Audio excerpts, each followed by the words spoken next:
이번 시간부터는 교수 설계 이론에 대해 배워보도록 하겠습니다. 교수라는 단어는 대학교에 있는 교수님들을 의미하는 것이 아니라 일반적으로 가르친다는 고상한 의미를 갖고 있는 단어입니다. 교육공학 맥락에선 수업을 실행하고 평가하는 이런 일련의 모든 활동들을 교수라고 할 수 있는데요. 최근 교육공학 학계에선 교수라는 단어를 가르친다기보다는 학습자에게 성공적인 학습 경험을 만들어주는 것이라고 생각하고 있어요. 이 표현은 정말 멋지지 않습니까? 가르치는 게 아니라 학습자의 학습 경험을 만들어주는 것이 교수라는 거예요.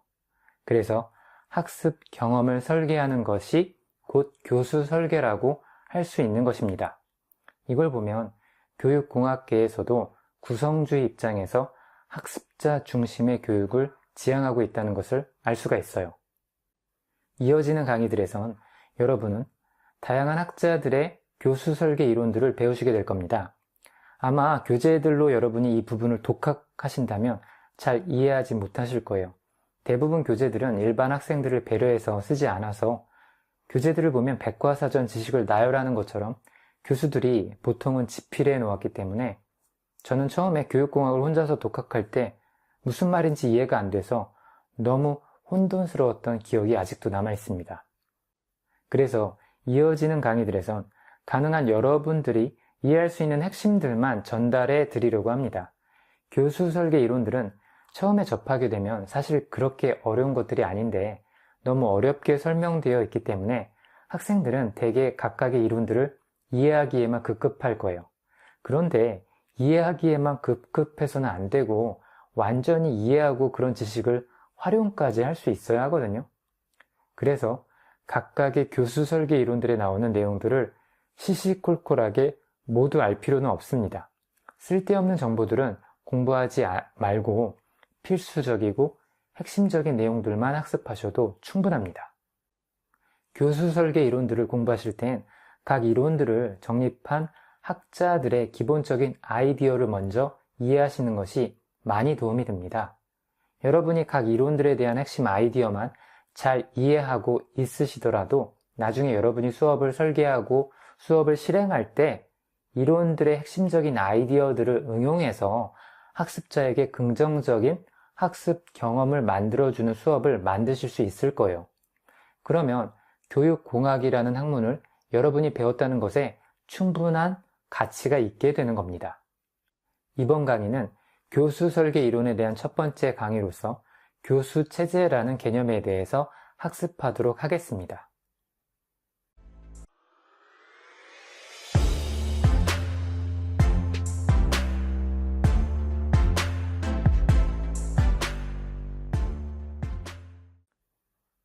교육공학에선 교수 설계라는 말 대신에 교수 체제 설계라는 용어도 많이 사용합니다.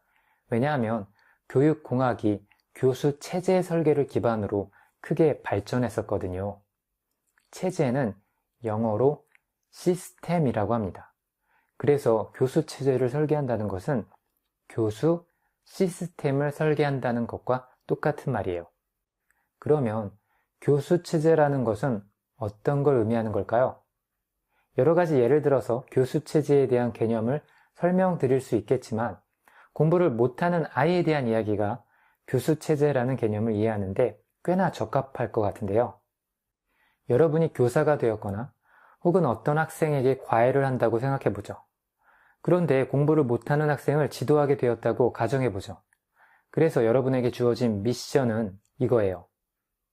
이 공부 못하는 학생을 공부를 잘하게끔 만드는 겁니다. 자, 어떻습니까? 공부 못하는 아이를 공부 잘하는 아이로 만드실 수 있겠어요? 자신 있으십니까? 일반적으로 이야기했을 때 공부를 못하는 학생을 공부 잘하게끔 하는 것은 거의 불가능합니다. 쉽게 얘기해서 전문대 정도밖에 못 가는 실력의 학생을 스카이에 보내달라고 하면 그게 가능하겠어요? 물론 이게 불가능한 것은 아니지만 결국 저는 확률적인 이야기를 하는 거예요. 어떤 학생이 공부를 못한다는 것은, 즉 구체적으로 얘기해서 좋은 성적이 나오지 않는다는 것은 그 원인이 아주 다양할 수 있습니다. 공부 시간이 부족해서 성적이 안 나올 수도 있고, 혹은 공부 시간은 충분한데 학습 방법이 잘못되어서 성적이 안 나올 수도 있어요.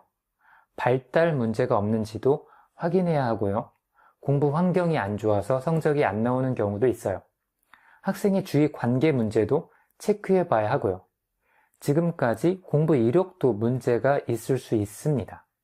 또 공부 동기가 없는 경우도 대부분이고요.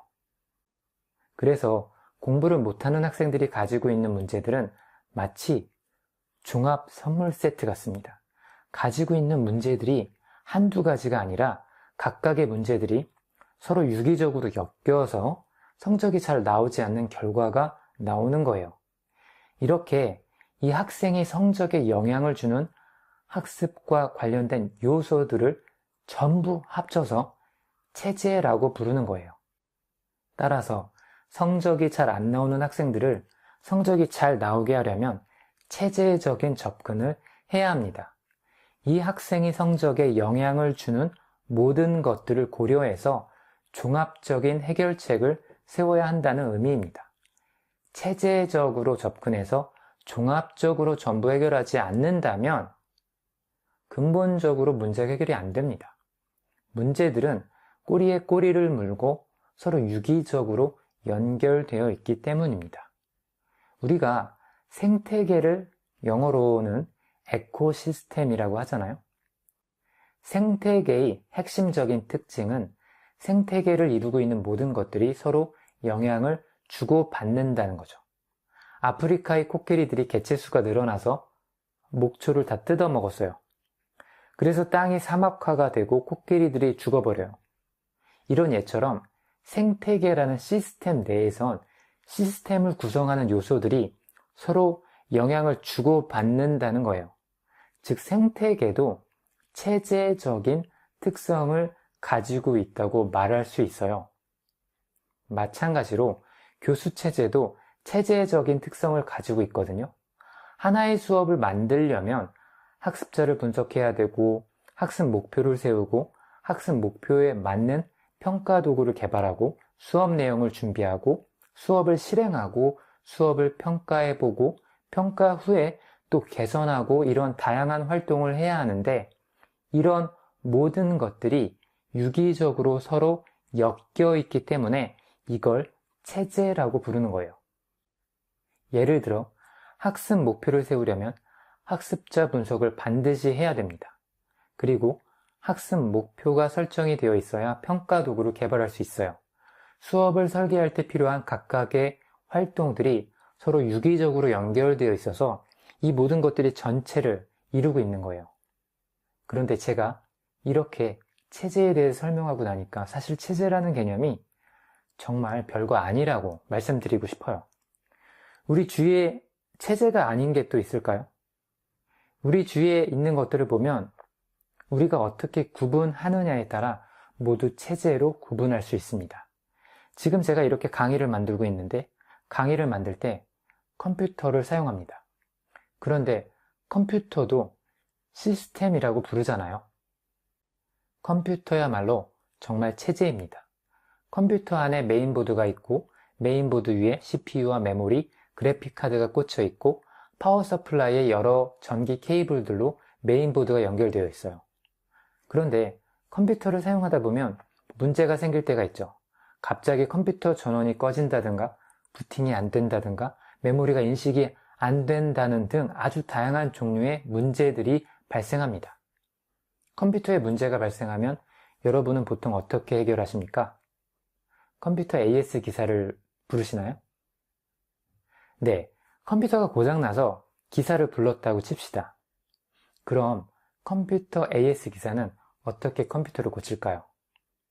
컴퓨터 AS 기사는 문제가 있는 컴퓨터를 고칠 때 체제적으로 접근해서 고칩니다. 컴퓨터가 고장난 원인을 찾기 위해 각 부품들 간의 유기성을 고려해서 여러 가지 테스트 시나리오를 직관적으로 세우거든요. 그래서 고장난 증상을 분석하고 컴퓨터가 고장난 원인이 될 수 있는 부품들을 추정합니다. 그 다음 테스트 시나리오를 세우고 시나리오대로 그래픽카드를 빼고 테스트하거나 혹은 메모리를 빼고 테스트하거나 하는 등 문제를 일으킨 부품을 찾아내려고 합니다. 이런 건 저도 수십 년 동안 컴퓨터를 조립하면서 직접 해봤기 때문에 저도 꽤나 잘 알고 있습니다.